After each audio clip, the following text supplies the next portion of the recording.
هذا العمل. شاهدوا الثنائية هنا بينه وبين أيمن محيوس. هل هو أيمن الذي مرر؟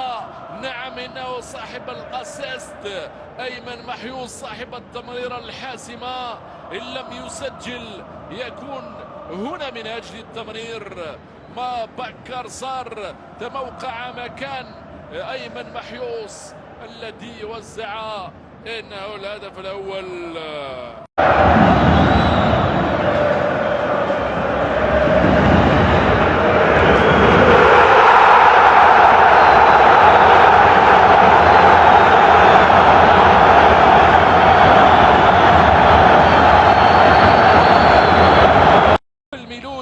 من توقيع أول الأهداف للمولودية، مولودية البيض، هكذا بهذه الطريقة بعدما وانفرد سدد باليسرى فسجل.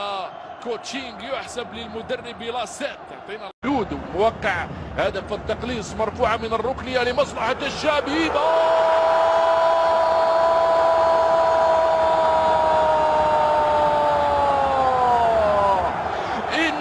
ملك الراسيات محيوس يرتقي عاليا وبراسية قوية في الشباك. أيمن محيوس يؤكد مرة أخرى أنه ملك الكرات الرأسية. أيمن يضيف ثالث الأهداف لفريق شبيبة القبائل، يمنح الفرحة والفرج مرة أخرى لهؤلاء. ارتقاء مثالي، توقيت دقيق وتوقيع جديد في مرمى عبد القادر صالحي يريح هذا المدرب انه ايمن محيوس. هكذا ارتقى في وقت مثالي ووقع هدفا جديد بطريقة دقيقة جدا نال منها من شباك الحارس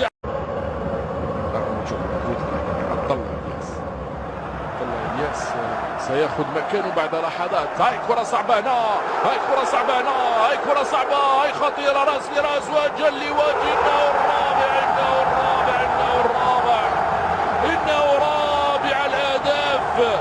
هل هو البديل الذي دخل من سجل الهدف الرابع؟ وليد مالكي.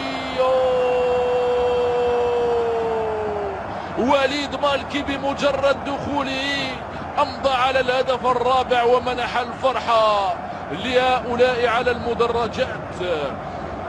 ابتعد في النتيجة مالكي.